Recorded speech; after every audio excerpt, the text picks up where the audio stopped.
What's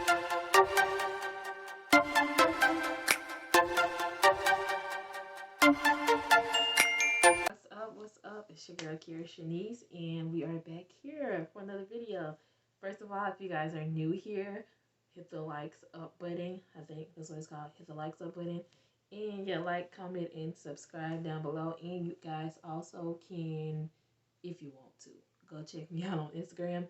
I'm not really that active over there. Social media just kind of blows me a little bit, but I am on there. I post sometimes on my story and stuff. If you just want to kind of keep up, or even send video suggestions.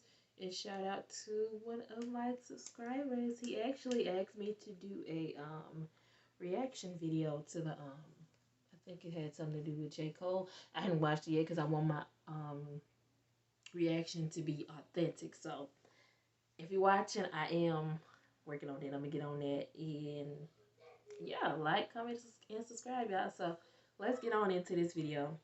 I want to talk about Pose. Oh my God. I don't know. I love, love, love Pose.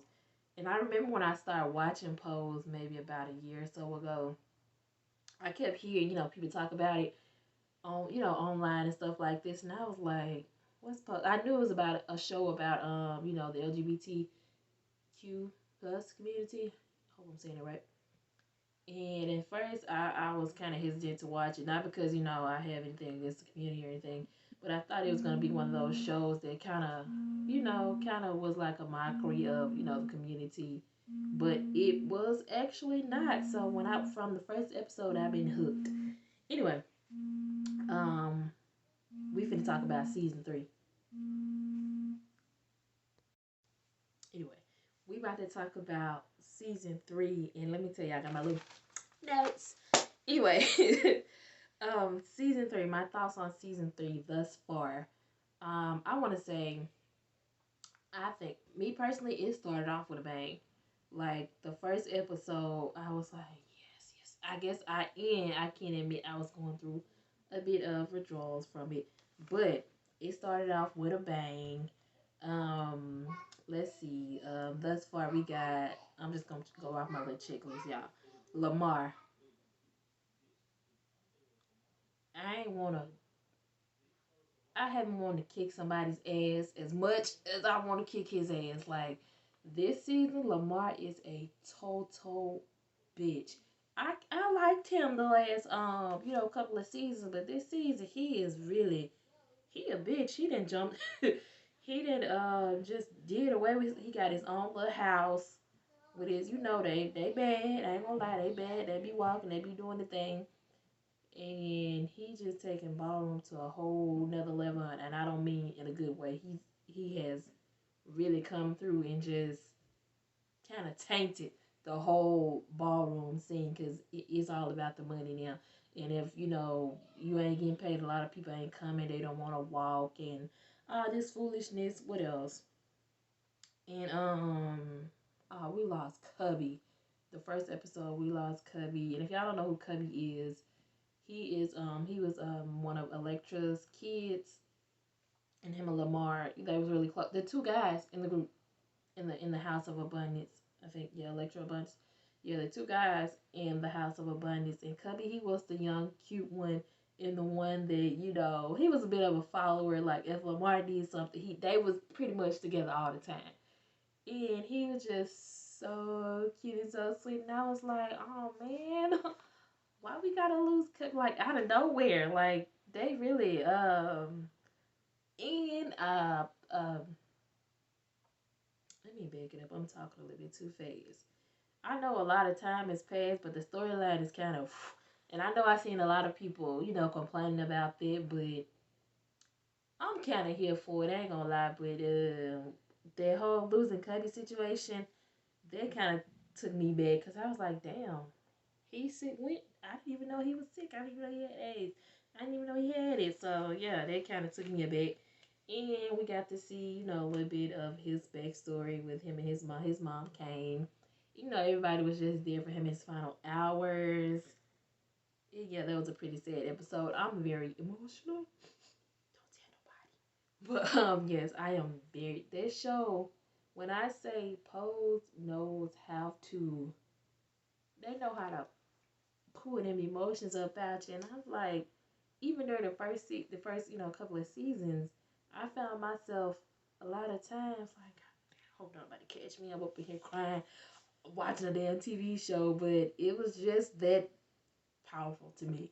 And I'm not even a part of the community or anything, but I love the show and I really enjoyed it. I relate to it on many different levels. So, what else? Angel and Lulu, they out here. They didn't got on this shit, y'all. They didn't got on this shit. Angel and Lulu out here lacing their blunts with crack, and it's starting to show. Lulu got the crackhead like she done lost weight. She just out here looking bad. And yeah, Poppy called Angel out on her shit and she decided to go to rehab. So I'm glad Angel looking good now. But my girl Lulu, I don't know, she can't seem to shake that demon. I hadn't seen her in the last couple of episodes. So I'm really nervous on what done happened to Lulu or what is to come for her, because I like Lulu. She's sweet. She was a bitch though. When Candy was living, she was a bitch. Ain't gonna lie. What else? Damon. It seemed like everybody on the just on the decline this season. Which is really sad to see. But Damon, he somehow they didn't really go into depth or into detail about his alcoholism, what happened, because shit, I remember on the last season, I rewatched season two, Damon was actually doing pretty good. He had his own house over in Paris, and he was doing pretty good for himself, and how he ended up back in Blanca's house, on the bottle, I don't know. Hopefully they'll get more into detail on that. And he didn't ran off, so to my understanding, he ain't even there no more. He left. He just started back drinking. Well, he got clean, started back drinking, and now he gone. Poppy is doing good. Poppy looks good. He is doing well. He actually got his business off the ground, and he is pulling in clients. And Angel, she feeling some type of way about that. And I think that's kind of one of the reasons why she turned to the crack, because she like, she can't deal. She a little bit insecure when it comes to Poppy and him working with other women. On to the good news. Mama Blanca has got a fine man in her life, y'all. She got herself a doctor, y'all. Blanca is working in the hospital, helping out with the AIDS patients. I'm like, look at Blanca. You done did a full recovery and got you a doctor and got you a job. And she also, she's actually going to nursing school. She did her application. She got accepted. And I'm so happy for her. I love Blanca. She is my favorite character. She is the mother that I never had. Sorry, mom.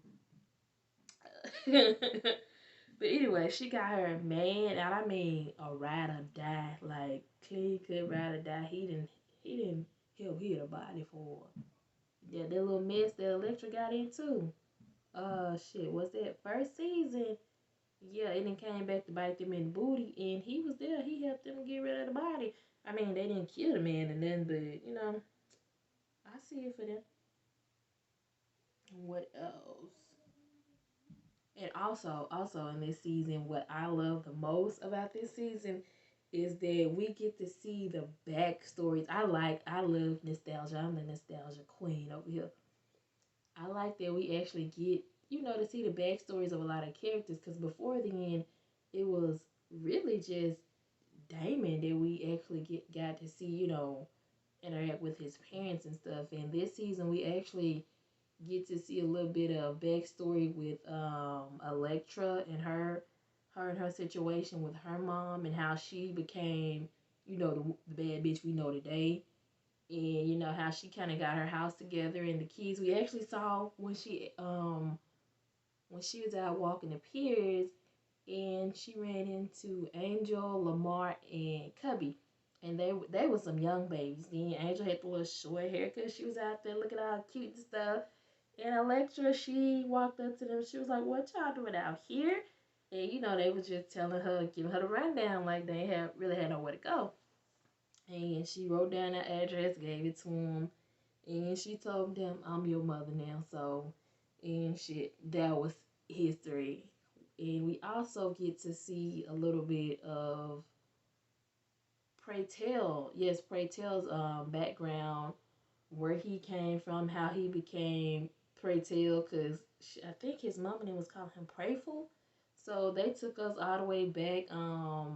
If y'all been watching and keeping up, this most recent episode, we find out that after Pray Tell he went, him and Ricky, they done broke up because Pray Tell been drinking, acting crazy. I mean, just doing some real foul stuff. And Pray Tell was actually one of my favorite characters. But this season, I'm getting to see a different side of Pray Tell. A lot of people's like he was too much, but I like him. But yeah, he been doing a lot. I ain't gonna lie, Pray been doing a lot. But he finally, went to rehab. They raised that money to pay for his rehab. He went to rehab. Apparently, he's out now. I really want to know where they're going with. I guess because this is the look at me, I'm all over the place. I guess because this is the last season, and it seems as if they are kind of rushing it, and they're not really taking their time with the storytelling. But not to say that they're doing a bad job. You got to do what you got to do. This is the last season. They got shit to tell, so we didn't skip the head. I don't know how long he was in rehab, but we didn't skip the head. Come to find out, Pray Tell he went to the doctor. He had a little lump on his shoulder right there, and come to find out he has AIDS related lymphoma, aka cancer, and pretty much shit. Y'all know this back in the day. The doctors were pretty much telling him, ain't really too much they can do because his immune system is already compromised and shit, the treatment might kill him and the the cancer, so it wouldn't be no point in treating him. He would probably have a better quality of life if he just rode the cancer out, to the end as opposed to going on all these different type of treatments and in turn, just suffering for no reason, when pretty much the end is near. So they was telling him he had like 6 months at most to live, and that shattered my world because I was like, no, not Pray, no. Like we going through enough. Like we losing people left and right. We just lost Cubby. I ain't even over that yet. But, being the resilient man that he is, Pray he bounced back and he was like, you know what? I already knew I was living on limited time. Now I know no, so I can kind of get my affairs in order, while I can, while I'm here, and love the people that love me and let the people that I love know that I love them, and forgive the people that I need to forgive before I leave this earth. And that turned into a trip, him going back home and with his mama. And we also got to see oh, I don't even know her name, the lady that played Craig mama on Friday. I don't know her name, y'all, I swear. Much respect to her because she's still out here looking good doing work. I'm gonna insert her name up in here. And that she played his mama. And Jack A. Harris, she played his auntie. And dang, the black Aunt Viv, I forgot her name too. What's wrong with me? She played his other auntie, so Pray he went back home to see his mom, and he broke the news to everybody that he has AIDS and that he is dying. And that really upset his mom because she hadn't seen him. She hadn't seen him in over like 25 years, and you show up and say, that you're dying. They're really upset her, and I can understand that too. But eventually they got over it. We also get to see Pray Tell's first boyfriend, aka his first love, the love of his life, in turn turned out to be the pastor at the church that he used to go to before he left. And we get to see a flashback of him and Pray Tell. They are singing in the choir. And shout out to the young man, I don't know his name, that played the young Pray Tell. Can we say Pipes? That little boy was singing. He was singing his ass off. And I was like, okay, Pray. Like, good God. But anyway, I'm getting sidetracked. So, him and his little friend, I forgot his name too, Pray Tell's little boyfriend at the church. They end up kissing in the church, people found out, and that kind of was a downward spiral with Pray Tell and his family. And we also found out that Pray Tell was molested, I think, by his mom's husband, because I think his dad died. I think his mom said, and they had that whole conversation about, you didn't protect me. Why didn't you do that? And his mama just, at first she was in denial about, I didn't know and blase, blase. But when it all came down to it, her and Pray Tell, they had a real conversation. And he was letting her know that y'all threw me away. Y'all did this to me, and kind of, pointing a finger at everybody. And I think he's kind of, regretful about a lot of the decisions that he made. In the fact, that he was young out here just, looking for guidance, and led up to the drinking, the one night stands, and, the unprotected sex and all of that stuff, which ultimately led to him contracting the HIV virus, and which in turn has turned to AIDS, and now he is dying from it. So he's pretty upset, with all of the people that, kind of cast him out because of the church. And so him and his mom, they had a conversation about that. And she said, she was honest. She was like, I I needed a man. I really didn't know like what to do. So I needed a man in my life. I didn't know what to do. So pretty much saying like, I'm sorry, will you forgive me? I was in a rock and a hard place. Which, I don't know if I can, understand her point of view. It's pretty fucked up. But hey, people fuck up, and she admitted it. And they kind of got past it. They got past it. And Pray Tell, he found out that his old boyfriend had married his high school best friend, and they invited him over to dinner. And this where it got really messy. Um, the lady, she was asking,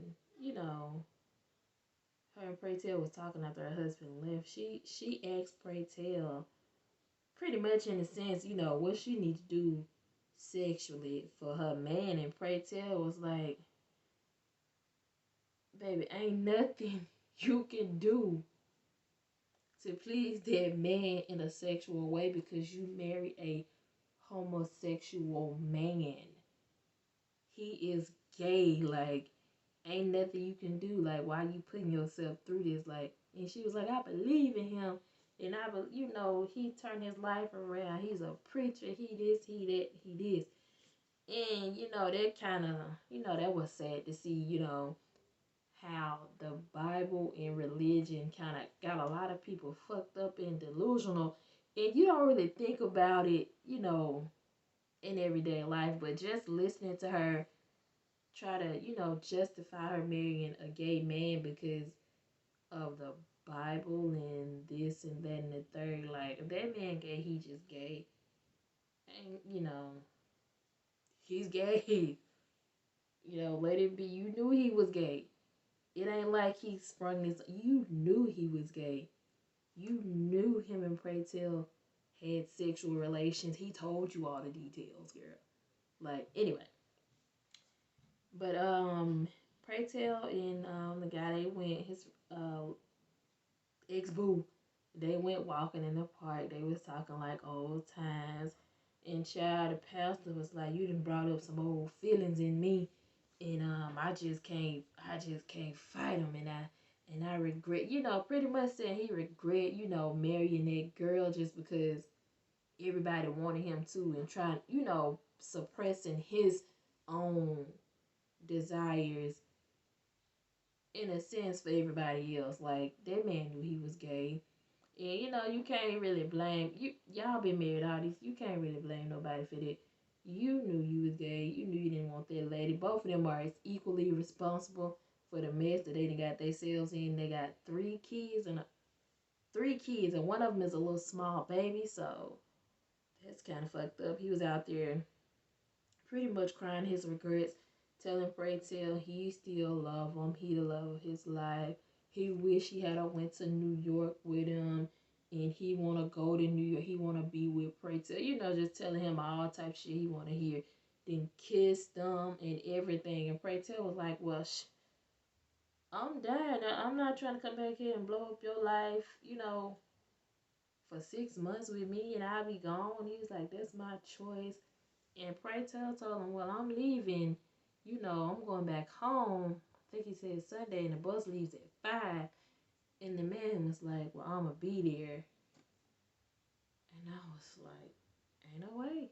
Ain't no way. That's trifling. I get it, but you done got yourself into that mess, sir. You got a brand new baby at home and 2 kids, and that lady is there just on pins and needles. Don't know. She probably already think you out here. You and Pray Tell doing the thing, and yeah. If your self-esteem that low, ladies out here, I don't know. If your self-esteem that low, baby, you need more than Jesus in that Bible, because ain't no way in hell. Ain't no way in hell.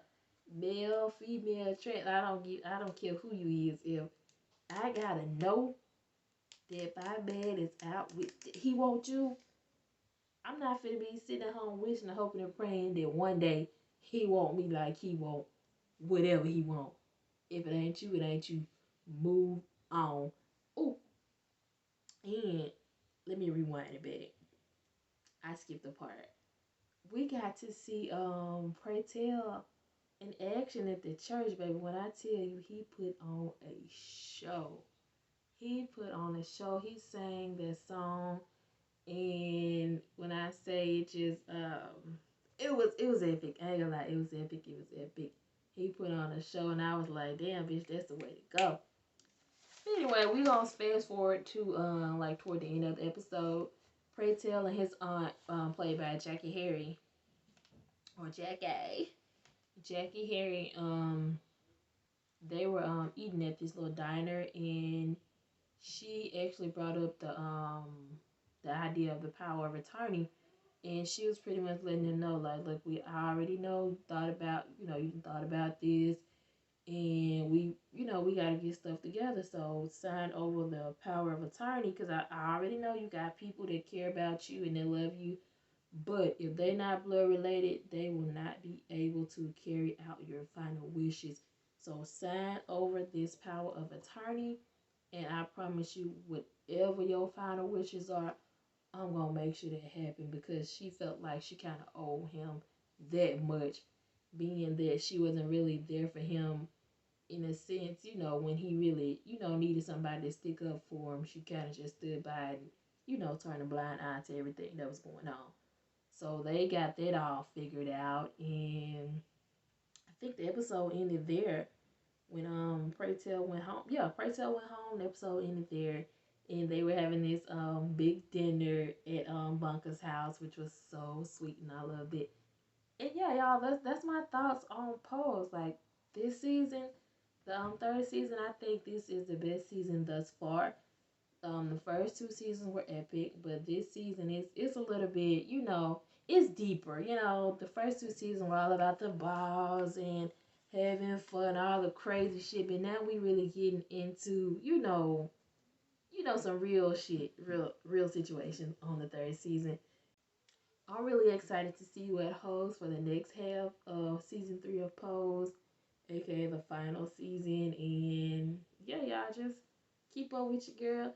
I will be I don't know if I'm gonna do the episode by episode. I may just, do the next half in a whole video like this, because doing episode by episode, ain't nobody got time for that. I'm just saying, ain't nobody got time for that. But yeah, If y'all like this video, y'all fuck with me. Like, comment, subscribe down low. And yeah, if y'all got any video suggestions or anything like that, hit me up on the Instagram. I answer back. I don't be doing shit. I'm just saying, but y'all, I'm out.